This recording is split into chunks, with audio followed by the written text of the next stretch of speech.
Welcome everyone to our webinar series, Decipher the Dating Code, Solving the Mystery of Dating and Relationship in the 21st Century. My name is Dr. Dan Amzalag, and I'm your moderator for today's workshop.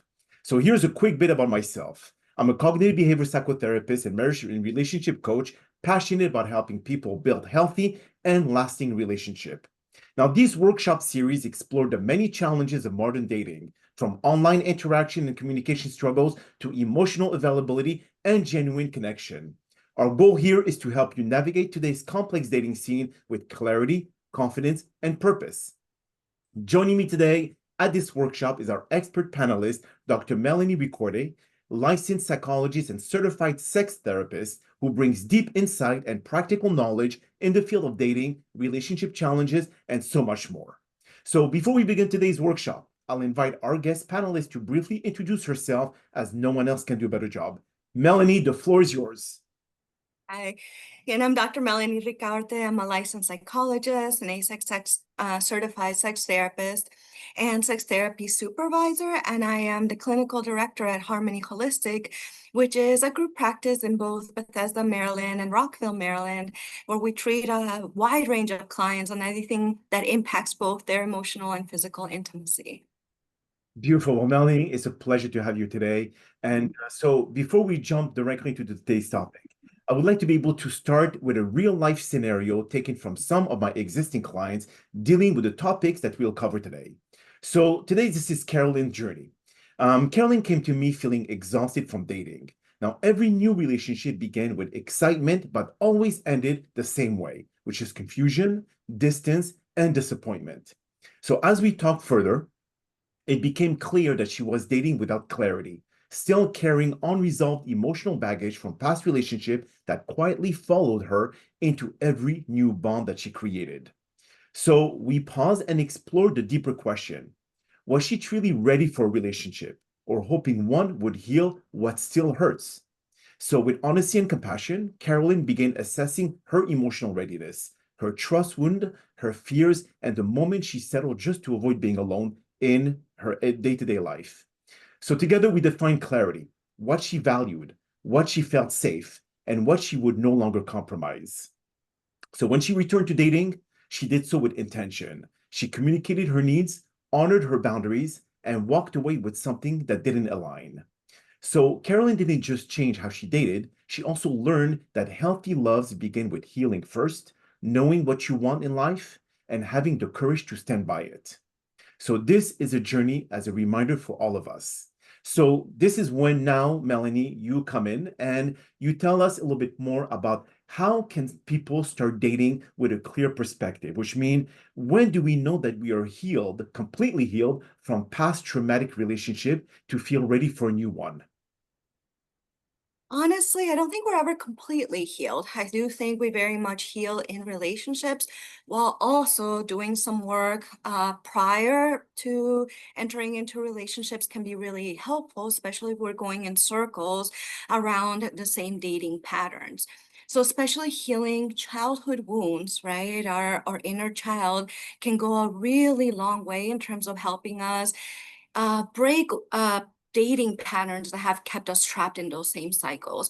So for example, right, if you came from a family where love was not unconditional or where you had to prove yourself consistently to receive care or support, then oftentimes you end up looking for partners that you have to earn, that you have to win their affection and so on. So of course there's a give and take in every relationship, but if you're constantly trying to prove yourself or you're constantly trying to fight for the love you'd really like to have, oftentimes there's unresolved things that you might want to process before entering into dating relationships so that you're able to welcome the love that you really want in your life. But then if there's, like they say, the expression, it takes two to tango. So if you feel that you're ready, but then how do you let the other person know that you're starting to date with, to let them know what are your expectations? Because sometimes if you feel too pushy, you can push people away. So how do you moderate between both? Right. And I think part of it, I love the word being discerning. So not only do you want to understand what the other person's expectations are and that they have worked on themselves and that they are aware of the idea of not just emotional intelligence, but relational intelligence. Mhm. To what degree has that other person thought about who they are as a partner, the kind of partner they would like to have in their life, what it means to have partnership overall? So the way I treat couples, I always say, your relationship is a third entity that the two of you feed and nurture together, kind of like growing a garden, right? And so if the other person has this idea from the get-go of like, oh, I like give and take. I think it's really important for us to mutually support each other. And if we both win, our relationship wins. But if either of us win and the other person loses, then our relationship loses. So if I'm going into a relationship, right, I want to have that mindset without being, here's all my history and here's everything that I've ever been through and here's all my trauma. You never want to do that in the first date, right? You want to have this process of slowly opening up and letting the other person open up so that it's a very intentional, mindful process. So if you're aware of what you want in terms of partnership and what you're willing to give, but you also want to know that the person is doing that too, then you ask those intentional questions of how do you approach relationships? How do you approach conflict? And then usually all those questions of how do you approach finances? Do you want kids? So I'd say 5 to 10 very intentional questions around your values can go a long way. And then being clear with those yourself, right? So don't expect from the other person something you're not giving yourself, right? So be aware of what your values are and what you really are bringing to the table as well. So, just like we have post-traumatic stress disorder, we also have post-traumatic relationship syndrome, the PTRS. So, when it comes to having to deal with past traumatic relationship and how it affected us short-term and long-term, is there a way to just forget the past and start moving on to the present and not really take the old baggage and bring it to the new one? So we never really forget the past, but we can learn from it. That is the key in all of this. So the idea of oftentimes the biggest wounds we have in our romantic relationships, the things that hurt us the absolute most, is because we have those unresolved childhood wounds. So those relationships remind us of those, and that's why it's so hard to forget them. And so we're ruminating, and we have a hard time moving on, and we have a hard time dating. It's because we likely have some of those unresolved traumas that go way back when, and then we think those like divorces or newer relationships hurt the most, but really it goes way back when to begin with.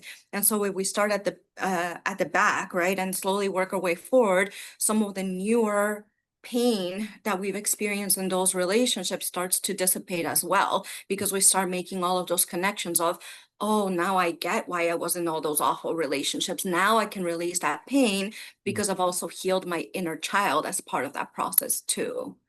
So, okay, then at this point, Melanie, how do people stop repeating the same kind of routine or same kind of mistakes? Because once they attract, for example, one narcissistic person to the next relationship and all, how do they detach themselves from attracting the same kind of people?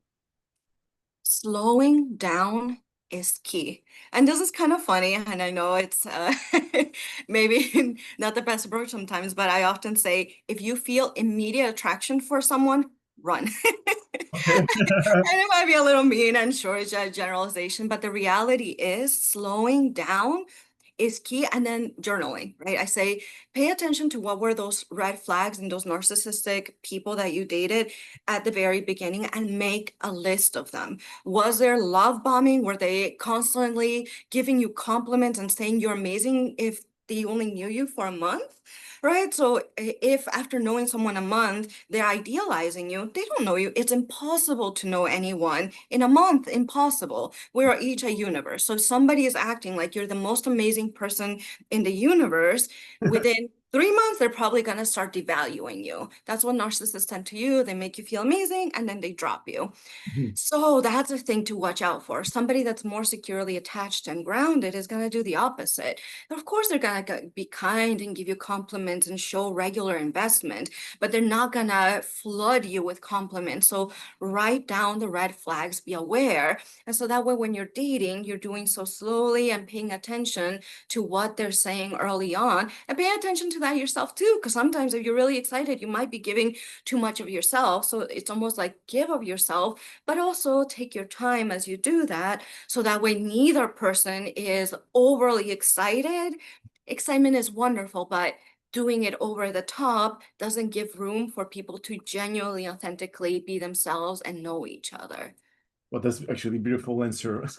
Now, when it comes to trust that you give from yourself and the trust that you give to others, now, obviously, in a new relationship, as you said about love bombing, which this is very typical trait of a narcissistic person, where they always try to put you on the pedestal and then basically remove that pedestal until you fall and basically hang yourself.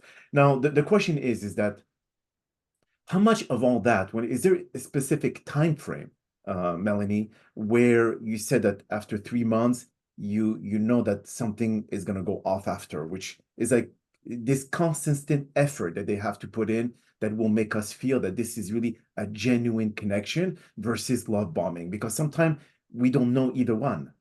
Yeah. I mean, I have noticed that things begin to change kind of quickly within the first 3 to 6 months.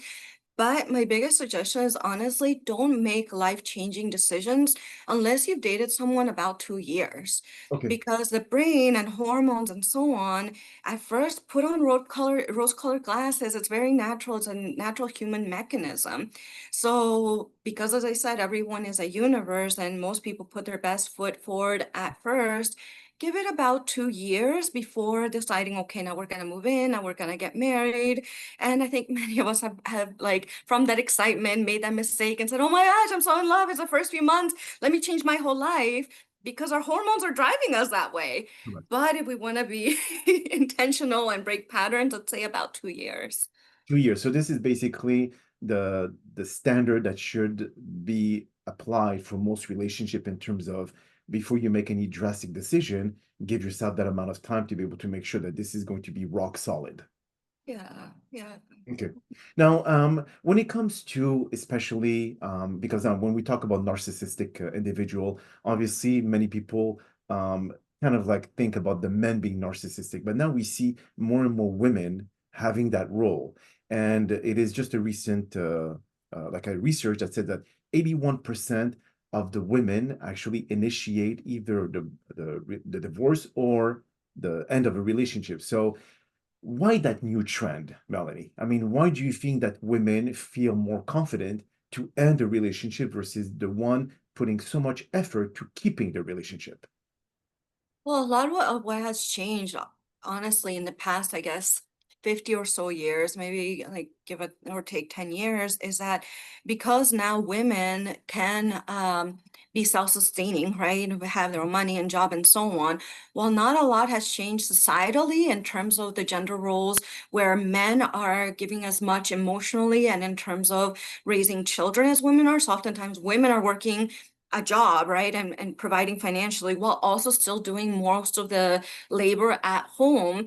It ends up being incredibly frustrating for women in their relationships and providing a lot of the emotional support as well. So it's like, what am I getting out of this relationship? I'm doing basically Everything. everything. And what is happening here if you're not giving back nearly as much? So oftentimes women are like, I'd rather be alone or have my female group of friends rather than deal with a partner that's going to be a drain on my life, blood, and energy, and so on. So there's a lot of studies on that recently, and it's rough. Although, to put it on the other side, that I think is very positive, is I'd say about half my clients are men, and it's really nice to see men come in and work on their emotional intelligence and their relationships and open up. So, of all different ages, which is really neat. So, I think for millennials and the younger generations, that's beginning to change significantly because I think men are feeling like, oh gosh, I actually want a relationship, and women are not interested anymore, you know? But do you think like even now when it comes to you being a certified sex therapist, what is the most common problem do you see from one relationship to the other, especially in the side of men, because this is the majority of people that you actually see. What do you feel is a common attribute for relationship to break? Oh gosh, it varies a lot, but what I mentioned, I think, is one of those number one things in terms of women pouring a lot of emotional energy into the relationship and gender roles that are just not balanced very much. But if we're thinking in terms of sex therapy, right, I do see a lot of discrepancy in terms of desire. So oftentimes men desiring more sex than the women do in the relationship. And that's often because of lack of education, right? Not knowing how to seduce partners, or hey, like if your partner really enjoys the house being clean, and to feel like things are lighter around in her life in order to experience desire. Oftentimes, men don't see that role of, hey, let me make things lighter to increase her desire. Mhm. So in the couples I see, when I provide that psychoeducation and people learn more about how, and again, a generalization, how different people experience sexuality, especially women in long-term marriages, it changes things dramatically, because then people have skills and tools to be able to have the sex they want, and in a way that's more balanced in their relationships. So, do you think that the love language, when we talk about physical touch and like act of service and so on and so forth, do you think that despite all the massive amount of marketing that has been put in for the, understanding love languages, do you feel that men still avoid trying to be able to put in their share into, like doing the work at home or participating in the chores, etc. And yet they still don't understand why their wife is reluctant to be able to be more intimate. Honestly, I think that that's always said that the men that know about these things, I think, work a little differently. But there's a lot of people that don't know these things, right? That don't have the education, or have read the books, or have done the attachment quizzes and so on to really know how these things work. So I think it really depends on the population, right? Highly educated populations tend to work differently than the ones that haven't received that education in terms of those dynamics and love languages. Because now there's even a lot of new information about love languages, where they say literally the most happy relationships are not when people understand one another's love languages, but when each person gives a little bit of all the love languages. So the most loving you are all around, if you're caring and affectionate verbally and physically, and you do nice little things for your partner, and you make sure you give them enough time, all those little things add up, rather than, oh, you just need physical attention, oh, you just need quality time. Most people need some of all of it, and so those are the happiest couples, the ones that give one Oh, of everything. uh, Yeah. but then how can, especially I see like also in my practice about discrepancy in libidos. So do you feel that sometimes if someone is not willing to go see the doctor or get whatever necessary option that is available now in today's market, do you feel that they just indirectly want to end the relationship because if that issue is not resolved, they know that the relationship will end. So indirectly, it facilitates the process. Of course, yeah, and oftentimes sex goes out the window 100% when there's also a lack of emotional intimacy, and when two people are not understanding each other. So I often do think of sex as a symptom, right? Where people rarely have bad sex lives when they feel really great emotionally with one another. Of course, I see it, of course it happens, and that's when I think it's often related to lack of understanding or tools around what each person, or what turns on each person, right? Men tend to have more spontaneous desire and just want sex randomly, while women do need to be warmed up, Yeah. right? And men often think women should just have spontaneous desire that way, but a little warming up goes a long way, and that changes that discrepancy between people. But yeah, I mean, oftentimes it's a huge symptom, and then it usually means there's a big emotional disconnect too. So when do you think, and when it comes to discussing all of that about the expectation of intimacy, do you think it has to be done within the first month, within the first 3 months? When do you think that, because obviously in the beginning and the honeymoon stage, as we would say, Melanie, of course, intimacy is much more frequent, but then it fades off. No one can predict the future. So when do you start talking to the person to say, hey, for me, based on my past relationship, I feel that I prefer having at least 3 times a week. While the other woman will say, in my past relationship, we did once every 15 days. So when do you feel comfortable to be as open as that? I will for sure say within the first month. I don't know if it the first date, sure, but within the first, 5 to 10 days of people spending time together. And at the same time, knowing that this needs to be an ongoing conversation because people hit menopause, they begin to age, etc., and hormones just change, pregnancy, Mm. right? All these different things. People have diabetes or heart issues. So again, the happiest couples communicate effectively. They also know that, okay, I had this conversation with you on our first date, and now it's been 5 years.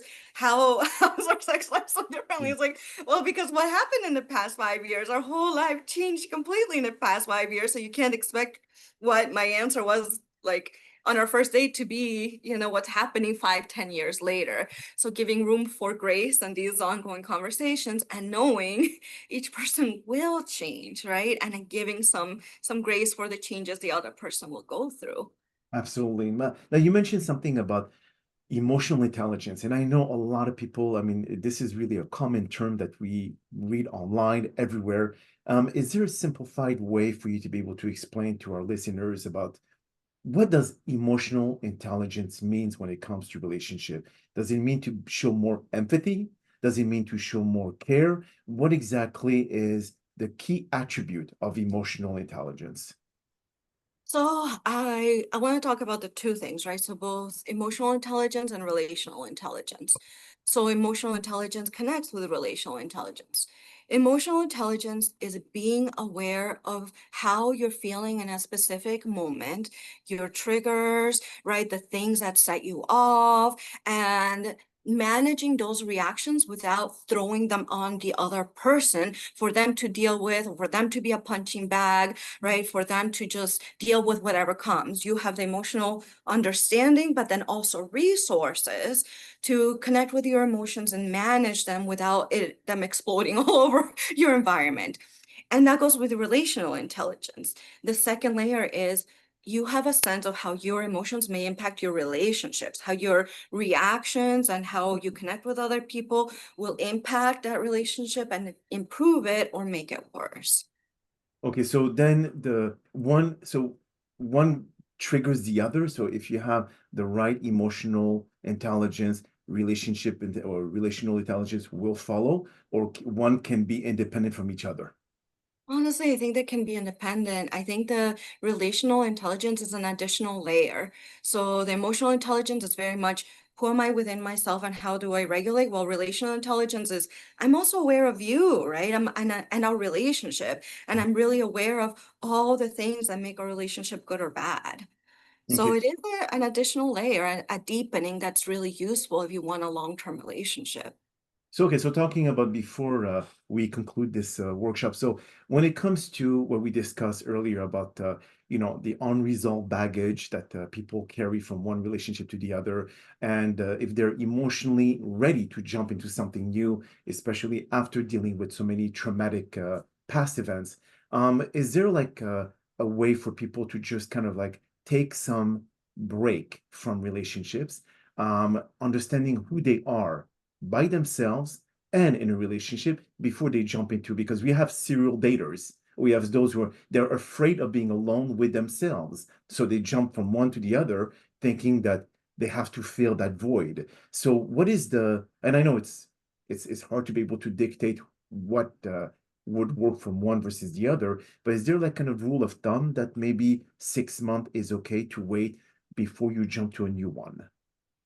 If you've really done very little therapy or never done therapy and you're noticing these cycles of going and then you've been single for a month, you jump into the next relationship, you're single for, and so on, and you're basically dating the same people over and over again, I would recommend see if you can have 6 months to a year where you do therapy, you process your childhood, you process all those relationships, and then you can see, okay, now that I understand these patterns and the red flags that I'm looking for within myself, right? Because you understand your nervous system and it tells you when you're safe. And the thing I'm good at hearing and knowing what the other person is saying and whether our values align. And again, our brain is slow, especially adult brains are slow to take in stuff. So giving 6 months to a year to change habits, if you've noticed you're going in circles around the same habits, is likely a good idea. I see. And so what, for the listeners, so what would you recommend, Melanie, about, from when it comes to dating with clarity? Now, clarity again is a broad term. What clarity means in a relationship? Does it mean that I'm clear with myself, or am I clear with how I communicate with the other person? And is it like something that is just universal about what clarity means? Because again, some people will say, well, I know about who I am. I'm clear about my, I would say, my what I expect, my expectation, all that. But yet, that doesn't mean that the other person understand what I'm expecting. Oh, so it's 100% both, right? So it's that sense of clarity within yourself. You know your worth, your value, what you contribute to a relationship. You own your stuff too, right? You own your patterns and the way you might not be great. And you're also good at communicating your expectations, right? So a healthy, happy, secure relationship feels happy and joyful, but both people feel really safe with one another, right? Your body, your heart rate will very much tell you when you're feeling safe, and will also tell you when you're about to repeat a pattern. Your heart rate goes up, you start feeling tension in your shoulders, you can't sleep well, etc. So if you are aware of that, kind of, as you said, knowing your system, and when you start dating, someone helps you feel, oh wow, when I'm around you, I feel calm. Oh no, when I'm around you, I'm beginning to feel tense and second guess myself. That takes time to know that. So Mhm. yes, and then communicating, okay, what are your values and expectations? What have your past relationships been like? So that both, I think, are incredibly important. I see. So when it comes to what are your expectations, Dr. Melanie, in terms of the long-term perspective about mobile dating apps or dating online? Um, do you feel this now more and more people are just kind of detaching themselves from wanting to meet someone online because of the fakeness that's going on, all the catfishing, the ghosting, the breadcrumbing, and all of those other terms that are being used? What is your, I would say, vision in terms of how does the mobile app is going to go on and into the near future? Oh, 100%. Whenever I make recommendations for people on dating, I say, just get off the dating apps, have interests, right?